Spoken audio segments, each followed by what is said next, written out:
Hey everyone, and welcome back to another What's for Dinner video. Before we get on with the dinners this week, I have got a special announcement, and that is that I have written a book. I've written an actual physical book, a hardback book. It's a recipe book, it's a gluten-free recipe book, it's called How to Make Anything Gluten-Free. It's literally about that, and it's available to pre-order right now, wherever you are in the world. I'll link it down below, like a link to the pre-order.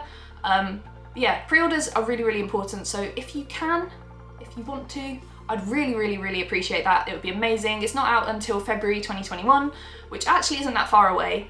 But yeah, just get pre-ordering it now and you'll be one of the first people to get it, and that'll be exciting because ultimately I wrote the book for you guys because I know that you'd really like some more recipes, and that's what the book's going to give you. And not only is the book gluten-free, it also has tons of dairy-free and vegan like options and stuff, and also low FODMAP. And the one thing that's really good is that there's no onion and garlic. I know not all of you will care, but for me, I can't eat onion and garlic, so I wasn't going to put onion and garlic in my recipe book. So yeah, that is, I guess, all you need to know about the book. If you've got any other questions, drop them below. It's just really exciting for me, and hopefully you guys will be excited about it too. But I'm pretty sure you're mainly all here for What's for Dinner. So let's go on with these dinners right now, and hopefully they'll give you a little bit of inspiration. So yeah, let's get going. So our first meal of the week was my 1 tray cod and Hasselback bake. So here is what you'll need. Okay, so here are all the ingredients that I will need for dinner tonight. So I have got some cod fillets here. I've got some small potatoes that I'm going to make into Hasselbacks. I've got some garlic oil. Might need a little bit more than that. I've got some parsley. This is like a dried parsley, which is really handy to have in the cupboard. I've got a red pepper. I've got a courgette, sadly not homegrown this time because we don't have any left anymore, which is sad. And then I've got some chopped tomatoes. I'm only going to be using half a tin of these because half a tin is low FODMAP for 2 people. So firstly, I Hasselback my potatoes. I use a wooden spoon for this because it just makes it so much easier to not slice all the way through them. And then I get my red pepper, chop it into lots of chunks, also my courgette into lots of chunks, and then get my baking tray, put some oil on it, and put all my potatoes on, grease them all around, and then the other veg as well, because I have other veg. And then I sprinkle it with some parsley, some capers also, which I chopped up and I forgot to show you earlier. Now I've got my chopped tomatoes, and I put a bit of smoked paprika in, which I forgot to show you earlier as well. And then a little bit of extra oil, mixed it all in, and then I just poured it all over that, just so that it was nice and yummy and delicious, and spread it all out, and a little bit more oil just so that it would work properly. Put it in the oven for a while, and then took it out of the oven when it was fairly cooked, put in my fish and put it on top, and then put it back in the oven until the fish was all nicely cooked. And it tasted delicious, and I should know because I ate it. Yay! Yes, I am here, and I made your creamy coconut chicken curry this week, so here is what you will need from me. Right, so I've got my rice going in the microwave. You can see I'm making some yellow rice today.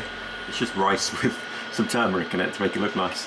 But I put that in on the pretty low, not the lowest setting, for 29 minutes, 1 cup of rice, 2 cups of boiling water, and about a teaspoon of turmeric. Anyway, here is what you will need for this curry. You will need korma curry powder, not specifically this, but this has no onion or garlic in it, so that's always a bonus. Bay leaves, ground ginger, smoked paprika, cinnamon, asafoetida, some tomato puree, garlic oil, lactose-free Greek yogurt because it is low FODMAP if it's lactose-free. We have coconut milk. You can't have too much of this on FODMAP, but we will be putting in the safe serving size amount, which is 60 grams per person, and some spinach, and that is all you need to get started. Get your chicken. Yep. Fry it in a little bit of oil. Mm-hmm. You don't want to like really cook it at this point because you're still going to put in all your spices like curry powder, asafoetida, smoked paprika.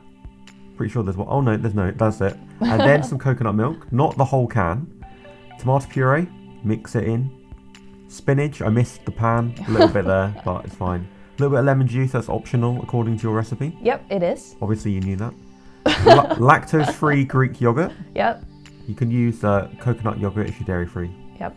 And that is it. But don't forget that homemade naan bread. Yep, 3-ingredient naan bread. There's a recipe for that. We'll put the video below. Makes sense. And the last recipe in this video is the ultimate cottage pie.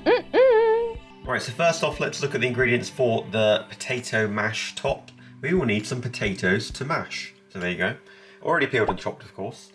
Bex likes to put a little bit of mustard in any kind of mash, so there you go, Dijon mustard. Got a little bit of butter there, and hiding behind the butter is some mature cheddar cheese, which is low FODMAP in 40-gram servings. Fun fact. Also, for the filling, we have some chopped carrot and swede, nicely diced. So that will be in there.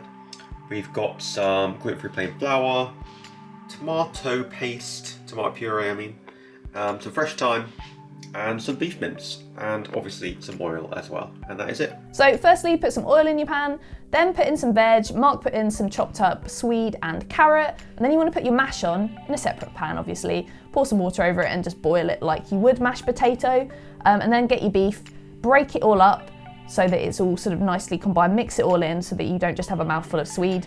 Then put some thyme in and some flour in because that will help thicken everything up. Then a little bit of salt and pepper for that seasoning and flavour, tomato puree, mix it in for more seasoning and flavour, and then crumble in a stock cube for more seasoning and flavour. I sound ridiculous here. And then some water, which isn't for seasoning and flavour, that's just to mix it up. But the gravy browning is really, really nice. It gives it nice colour and also some flavour. Mix it all up, and then that's pretty much done. So you want to sort out your potato. You want to make that potato into mashed potato.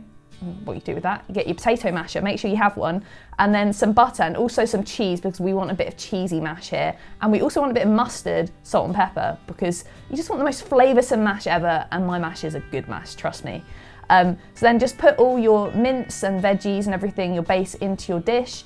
Spread out your mashed potato on top, just spread it so it's all nicely covering your meat, and then Check out that. Mark's done some swirly pasta on there. We also added a little bit of extra cheese on top and then put it in the oven.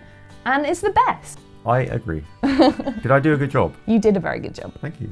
So I hope this video gave you a good chunk of inspo. If it did, then you might want to check out my other What's for Dinner videos for more dinner inspiration. Or if you're more into your baking side, then click up here for some more baking videos. Also pre-order my book, link below, and I will see you in the next video. Bye!